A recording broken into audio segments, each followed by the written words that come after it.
Non, vous venez de faire un lien avec Al-Qaïda. Je crois que c'est un faux débat. C'est des éléments de langage de l'Occident. Ce sont des terroristes qui se revendiquent appartenant à Al-Qaïda. C'est connu. Non, attendez, madame. Il n'y a pas dans ces pays-là des gens liés à Al-Qaïda. Il y a dans ces pays des mercenaires armés pour détruire ces pays. Les Africains doivent savoir à quoi ils ont affaire. Ils doivent pouvoir répondre à ça. C'est quand vous savez à quoi vous avez affaire que vous pouvez élaborer les réponses les plus efficaces. Il n'y a rien de Al-Qaïda au Sahel ou au Sahara. Ça n'existe pas. De terroristes La seule chose qui existe là-bas, c'est un certain nombre de groupes d'intérêts internationaux qui arment un certain nombre de mercenaires pour aller déstabiliser ces pays-là. L'enjeu, c'est quoi? Mais l'enjeu dans le cas du Burkina, du Mali et du Niger, c'est l'enjeu énergétique. Si aujourd'hui, la France perd ces pays, elle perd le franc CFA, elle perd sa position en Afrique de l'Ouest, elle a déjà pratiquement perdu cette position en Afrique centrale. Si elle perd tout ça, comment elle va vivre? Cette Afrique-là, c'est un quart de son PIB. Un quart. Si votre PIB chute de 25%, c'est terminé. On va tout reposer sur la France. Non, on ne repose pas tout sur la France. Voilà, c'est ce qu'il faudrait vraiment qu'on fasse une précision. Non, on n'a pas notre part de responsabilité dans ce qui arrive. Non, les Juifs n'ont aucune part de responsabilité dans la Shoah.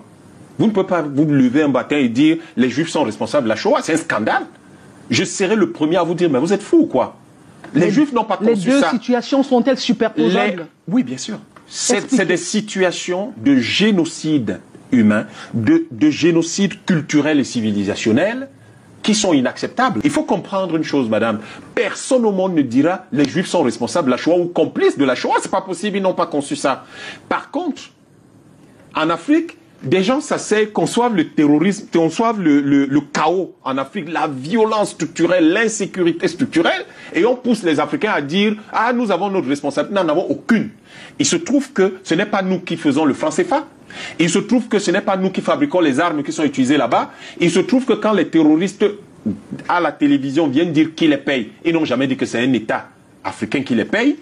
À qui profite le crime? Vous savez, ce débat qui consiste à vouloir trouver de la responsabilité des Africains alors que les autres ont conçu un système qui les terrorise, qui les tue, qui les exploite. Mais on a utilisé les Africains pour terroriser aussi les Africains. Laissez-moi finir. Que ce soit l'esclavage. Laissez-moi finir. Vous comprenez? Je vous rappelle une petite chose encore.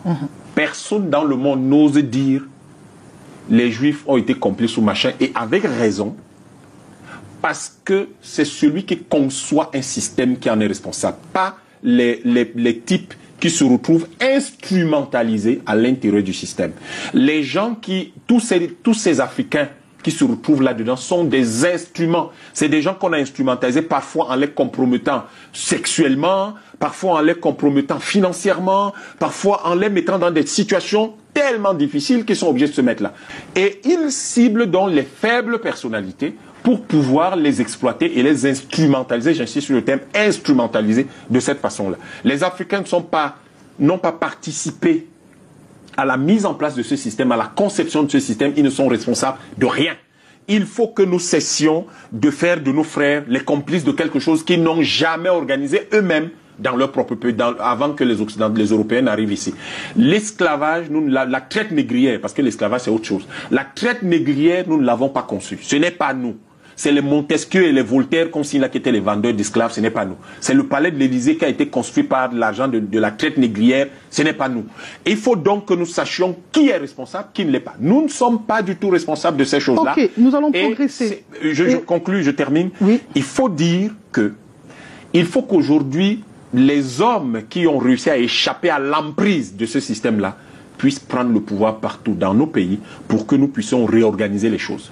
D'ailleurs, pour chaque individu qu'ils ont pris, il y en a 10 au moins qui sont morts. Donc quand ils disent qu'il y a eu 20 à 30 millions de personnes qu'ils ont transportées, ils ont massacré 300 millions d'Africains. Quand ils n'avaient pas assez d'esclaves et qu'il restait de la place dans le bateau, pour faire bonne mesure, ils prenaient le chef et toute sa famille. Comment un type comme ça, on peut l'accuser? Vous avez l'arrivée des gens qui organisent la traite négrière, les hordes arabo-musulmanes qui viennent déstabiliser les États qui existaient à l'époque, et la colonisation qui vient tout détruire. La fin du monde connu. Les gens se retrouvent dans un monde qu'ils ne maîtrisent plus, qui n'était plus le leur. Il se trouve que Ils recherchent confusément l'ADN de leur civilisation. Et cette recherche de l'ADN de leur civilisation est à l'origine de tout ce chaos-là. Si chaque fois, si nous essayons de jeter l'anathème sur nos frères, je peux vous l'assurer, madame, les Occidentaux vont encore plus terroriser, piller notre continent.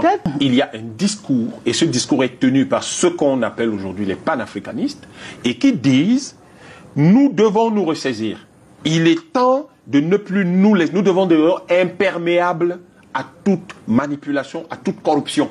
Nous devons redevenir des gens sérieux.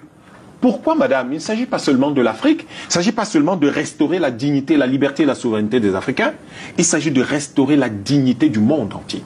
Parce que les peuples européens sont victimes de ce capitalisme de leurs propres concitoyens. Et Oumniobé disait, vous délivrez l'Afrique, vous délivrez les peuples européens.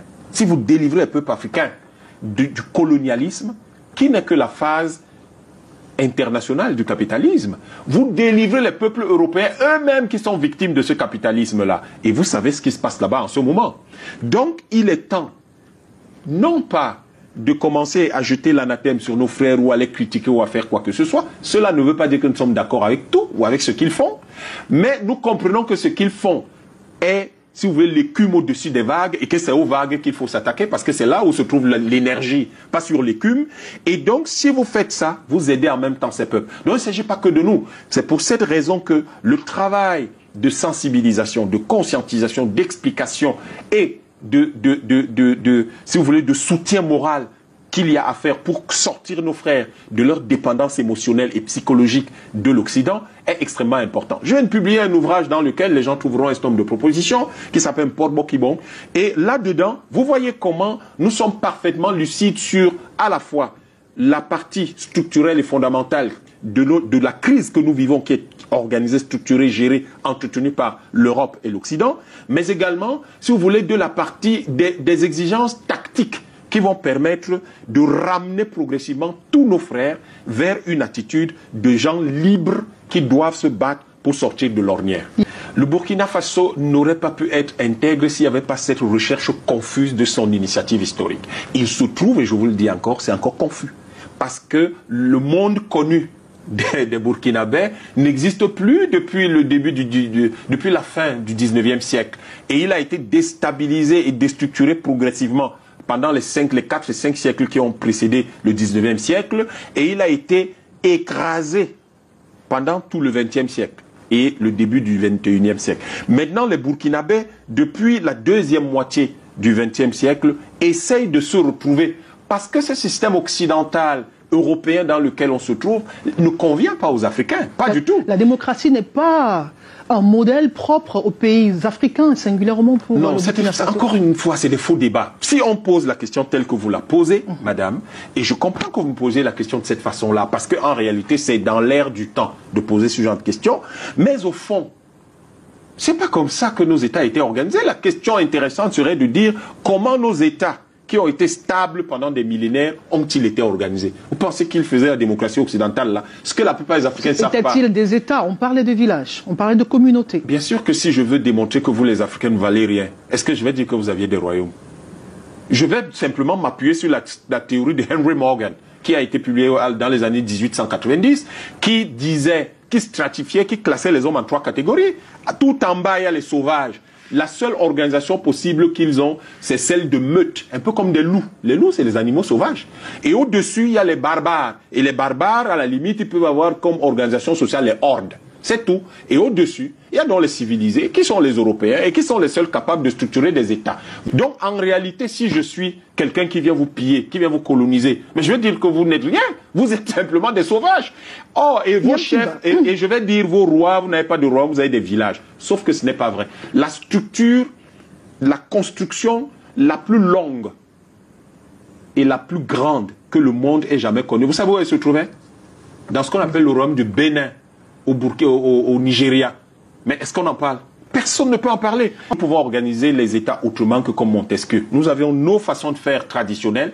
C'est ça que le peuple, le bouillonnement populaire là, les gens recherchent ce qu'ils ont, ce qui est atavique, c'est-à-dire lié à leurs ancêtres et qui avait fait la stabilité de leur pays. Malheureusement, lorsque vous venez leur dire Montesquieu, vendeur d'esclaves, et tout le reste, et Rousseau, vendeur d'esclaves, vous mettez ça, vous essayez de les faire avancer sur cette façon d'organiser les États, ils ne se retrouvent pas, ils sont perdus. Et c'est ça qui crée tout ce bouillonnement et qui génère, par le fait du chaos ambiant, qui génère ces coups d'État.